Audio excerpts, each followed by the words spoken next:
G'day you mob, I'm Pete, this is Pete versus Plants. Welcome to my YouTube channel. Hope you're enjoying the videos so far. It sort of seems to be taking off pretty quickly, so I'm really grateful for you guys who are joining me on this little plant adventure of mine. And yeah, the community that's building already is just absolutely lovely. I am amazed at the warmth of the comments and the friendliness from you guys. So thank you so much if you are already on the Pete versus Plants boat, sailing on this journey with me. Anyway, we'll get out of metaphor town and start talking about plants. Let's get into today's little chore video.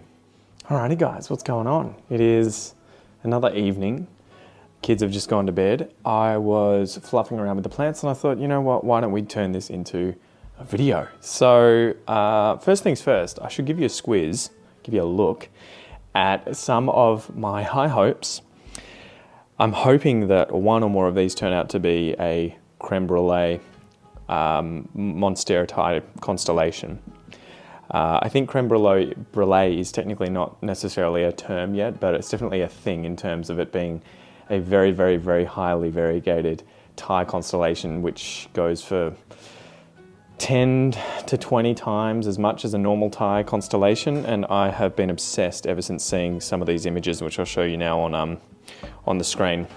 Anyway, so I've got them bottom watering in the sink and it's a bit of a mess. So, I mean, more than usual. So I might keep them to myself, but I'll start with the least variegated one and give you a look. Okay, so here's the least variegated one that seemed to have a bunch of half moons. And I'll give you the prices. I think I got them for, I think the first one might have been 150. I'm not sure which one it was. And then I spoke to the person selling them and she said she had a bunch of other ones that she wanted to get rid of and was happy to sell them to me for, I think, 120 each. So I jumped on that opportunity considering, yeah, I have seen them listed for sale in the US for something like $7,500 American. So I was like, that's a pretty good gamble, fingers crossed. The next least most variegated one that I have is this one. Again, quite a few sort of marbled half moons. So either way, it's going to be a beautiful plant, right? And then here we get into the really interesting stuff. So there's this one, which has got incredible marbling again. And I guess the thing that I'm looking for the creme brulee, it's slightly yellower than the others from what I've seen, but also you're not going to get big chunks of this sort of green, as you can see here. You won't see this on a creme brulee.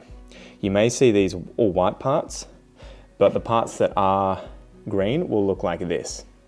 So that's why I've got my hopes up for this one being a creme brulee, although it does have a pretty solid chunk of green there, so that may not be a good sign, but we'll see. And then last but not least is this one. And this has no sign of any big chunks of green. It's just this either completely white or really highly variegated, that marble kind of variegation. So yeah, I got these guys and I'm sort of bottom watering them. I've only watered them once, I think in the last 2 weeks.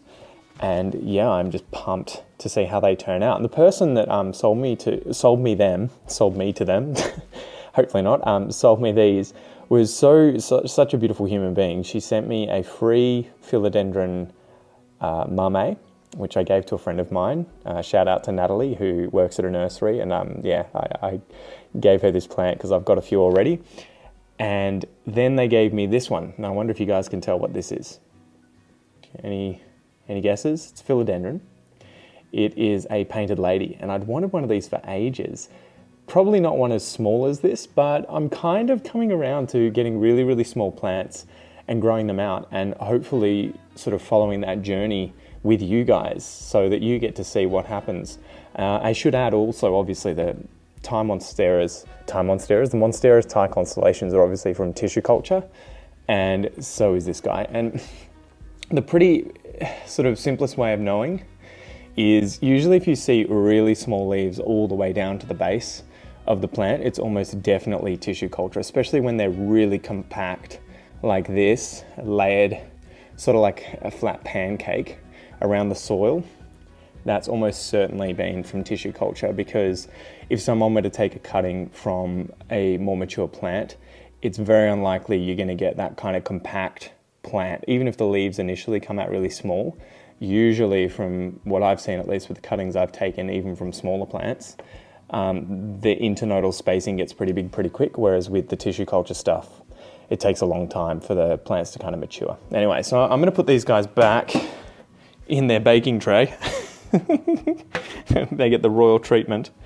So I'm just keeping these guys kind of spread out on this, up on one of my shelves, so that they are close to a grow light. And in fact, I think I have them on a container so that they get a bit more elevation. I'll give you guys a look. Yeah, they are. They're on an empty container that I got from the supermarket for propagations. I found these nice buckets or containers, sort of like Tupperware containers, and they were on sale for 50% off. So I just kind of lashed out and went nuts and bought, I think I bought like 10 of them. Because my wife also, I came home with them, right? And my wife's like, yeah, can I have a few of those? So I want them for makeup, I want them for kids' toys. And I'm like, oh, Jesus, all right. So I guess I'm going back and loading up. And it looked pretty weird. I was running through the supermarket just like stacked up to here with everything that they had on the shelf. But they've been really good. I'm trying to think, is there one? Yeah, here you go. So this one here. The reason they're really good is because they kind of have this sealing, the blue rubber sealing that you can hopefully see there. So that when I seal the container, it seals airtight, and so you don't lose any humidity at all. Whereas I found like these other plastic ones like this from Bunnings or from, you know, your warehouses, wherever you get your stuff, Lowe's and everything in the US, they often don't have a really good seal, and I found that I was losing a lot of water through them when I had them in my grow tent, and I had to keep constantly sort of watering everything. We're here, right? So why don't I give you a look at my El Choco Reds. So I bought these from a friend that I met online, Sumac, shout out to Sumac, and he hooked me up with a flask of tissue culture plants for the El Choco Reds, and I've been looking for one for a while, but the problem was that in Australia, I'm going to sit down at the table, the prices are fucking off the planet, mate. For an established plant, you're looking at about $1,000 for like 3 leaves. Hold on, let me chuck you down here next to my Ficus ruby. I need to plug in my light so that you guys can actually see me when I sit at the table. What was I saying? So yeah, the prices are incredibly insane online. I think they've come down. There are some like fresh out of tissue culture ones that I've seen for anywhere from $200 to maybe $500. Again, as always, guys, forgive the mess. So yeah, this was my first experience with tissue culture, and I am doing a video that's following this, but I'll give you guys a sneak preview. And I tell you what, at least, you know, knock on wood, from what I've experienced with the El Choco Reds, it has been a breeze. It has been a breeze. All I really did with the flask was follow the instructions that I was given for taking them out of tissue culture, and that was effectively washing all the agar off in warm water, using some antifungal, I think it was copper, it may have been some sort of a copper liquid, I've got it somewhere in the garage, and just diluted the hell out of that, but used that to sort of kill any potential fungi. And then I just got them out with tweezers and put them into cups like this. I did 5 in cups like this. So you can see this one's doing pretty well. Bit of algae growing on the moss. But yeah, it's in sphagnum and perlite moss. The really cool thing I've noticed with these guys, I'll see if I can try and find you an example. The roots are red. So they're sort of dark and reddish in colour. It's kind of hard for me to find you a good example because the contrast with the moss that has algae growing in it is not the clearest, but you might just have to take my word for it. Anyway, so I did that, and I put the other 5 in jars like this just to sort of try out and see if they held on to more of the moisture. They definitely do. The plastic containers that I'm using have holes, but so far I haven't lost any. None of them have died, including tiny little ones. So there were extras in there that were absolutely tiny and minuscule like this. I'm not expecting this one to make it, but so far it's been really good. What have I done so far? I've pretty much just had it, initially I had it completely sealed in this container, and then I think that was for about a week and a half, so about 10 days. Then I took the lid off and just sort of put it slightly askew on top of the container And I've got a hygrometer in here so that I can see the temperature and the humidity. And I just made sure that for the first week after that, the humidity was around, I think it was about 90% and above. And I just kept sliding the container open more and more and more. And I've just left the lid on, to be honest, askewed. And the humidity is at about 75%. So it's about 10% more than my ambient humidity in that area. And the reason being, I just can't be bothered keeping an eye on these guys constantly and making sure they're hydrated. If I take the lid off, I know that they're going to transpire a lot more of the water. It's going to escape and it's going to evaporate. And so I'll just have to be way more on top of it, or they'll dry out really quickly. So that's the main reason. So I'm just waiting for them to kind of size up a little bit more. And then I will take them out of these jars, these containers, and plant them up. But they're doing really well so far. So if you guys are thinking about dabbling in tissue culture, or at least not necessarily doing the tissue culture procedure itself, but taking things out of tissue culture to sell them, 100% recommend giving it a go, right? And you can start with cheap stuff or cheaper stuff. I think there were flasks of Pink Princess going for like $100, you know, so you can get 10 of those, $10 each, give it a whirl. You should be able to sell them, you know, when they get to 2, 3, 4, 5, 10 times the size in however long a period you decide to hold on to them for, you know, 2, 3, 4, 5 times as much as you spend on the plants originally, and make a profit, and then you can spend that back on other plants. But it's definitely worth giving a go. And I'll give you a rundown of costs. So obviously not including anything in here. The hygrometer was $20 off Amazon, but I don't know about the jars and everything else. The container was like $7. But the plants for the flask were, I think, $550. So I got 10 plants for $55 each. And I thought that was a really good deal, again, assuming I can keep them alive and actually sell them and get a return on the plants, because the average plant that I was seeing online at the time was $1,000. So I thought, you know, I have to sacrifice a bit of time, but I'll be able to get 10 plants. If I want to just hold on to these plants, I'll have 10 of them. I can just take cuttings from them in the future, maybe a year from now, and then sell those cuttings, you know, so I can get 10 plants for $550 as opposed to buying one plant for between, you know, $200, $500 to $1,000. So that was sort of my thinking. That was why I ended up doing this. And I think I'll probably end up keeping the 5 best plants and selling the other 5. And I should at least break even. Like, if I've seen no one selling these for less than, for this size even, $180. So I should at least break even if I sell 5 of them, if not double my money. So there you go, and I can spend it on plants. Anyway, they're the El Choco Reds, and hopefully that's sort of been a pre-update to the actual video that I'm doing on these guys. Now I've got some other normal Thai constellations that I grabbed probably about a month or two, probably 2 months before I got the other ones, the highly variegated ones that I showed you. These ones had nice variegation, they're okay, but they're nothing compared to the ones that I showed you before. But they were, I think I got all 3 for $300, so they were $100 each at the time. And again, it was that thing of just buy them for $100, grow them out, sell them for $200 each, and, you know, get your money back in a few months. That was the plan. Anyway, so I've had these guys sitting on that shelf next to where you saw the highly variegated Thais and the painted lady. And it's been really cool watching them. So initially I got them with 2 leaves each. And you can see this guy's still 2 leaves and not looking too good. He's a bit crook. But you can see how quickly the leaves size up, right? So this was the second leaf to have come out of here, or at least, you know, that I had. This one obviously had more, but they died off. And then this was the next leaf to come out. And it's like, what, 4 times the size of the previous leaf down here below. And this one is currently looking pregnant down here. That was the next leaf, so I expect the next one to be about this size as well. Anyway, so they're going really well, and they're just sitting in some of these nursery pots that are deeper than they are wide, right? As most of them usually are. Anyway, so they're sitting there. Now, I pulled this out, and this was the reason for doing this video, because I've been watching this guy recently, and I've made sure the soil's really moist, but I have a feeling the roots have rotted because he is curled up and not looking his best, right? You probably wouldn't go out on a date with this guy if you swiped right and got a match on Tinder. So I am going to... Oh, man.